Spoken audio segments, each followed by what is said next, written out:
नमस्कार, मेरा नाम आचार्य पंडित अजय गौतम और मैंने सोशल मीडिया या बाकी के मीडिया इन्फ्लुएंसर को सुन के या किसी भी तरीके की एक धारणा बनाकर माननीय साईं बाबा के विरुद्ध एक पुस्तक लिखी थी जिसका नाम था साईं का असत चरित्र।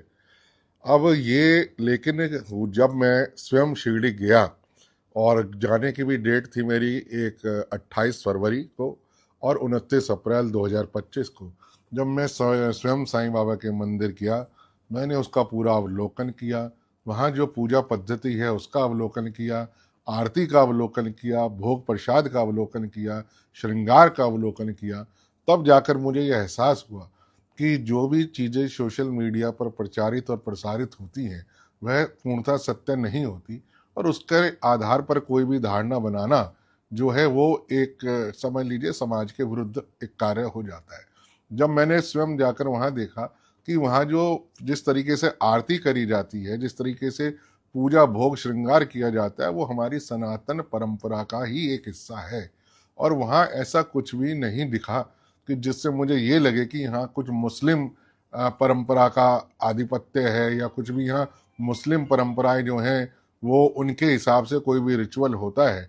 तो वहाँ मुझे जो भी कुछ लगा उसके बाद मेरी धारणा में परिवर्तन आया और मैंने वहाँ ये भी देखा कि लोगों को किस तरीके से भोजन प्रसाद बहुत सुव्यवस्थित तरीके से किया कराया जा रहा है और सुदर्शन चैनल ने जिस प्रकार से साईं बाबा को लेके सत्य दिखाने के लिए जो एक मुहिम शुरू करी है उसके लिए वो बहुत अभिशंसा और प्रशंसा के पात्र हैं। खास तौर से जो सुरेश चौहान केसर है, उन्होंने जिस प्रकार से लोगों के सामने सच लाने के लिए एक ये मुहिम शुरू करी है, मैं उसका पूर्णतः समर्थन करता हूँ, उसका अभिनंदन करता हूँ। और सत्य पूर्व सच जो सनातनी है, जो सच्चे सच में धर्म को मानने वाला है, वह वही है। अगर उससे कभी कोई त्रुटि है हुई है तो वो उसको स्वीकार कर ले। और मैं अगर मेरे से भी किसी की भी भावना जो भी मैंने अपने मुख से या अपनी पुस्तक के माध्यम से किसी भी साईं भक्त की भावना अगर आहत करी है तो मैं उसके लिए खेद प्रकट करता हूँ और उन शब्दों को वापस लेता हूँ।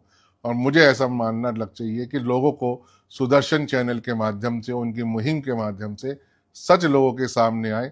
हमारे और साईं बाबा के बीच में कोई फर्क नहीं है। जो उनकी पूजा पद्धति है वो सनातन से जुड़ी है। सनातन के स्वरूप ही मंदिर बना हुआ है। सब कुछ इत्यादि भोग प्रसाद इत्यादि की जो व्यवस्था है, आरती की जो व्यवस्था है, पूजा की जो व्यवस्था है, चढ़ावे की जो व्यवस्था है, वो सब कुछ वैसा ही है जैसा सनातन मंदिरों के अंदर होता है। इसलिए मुझे ये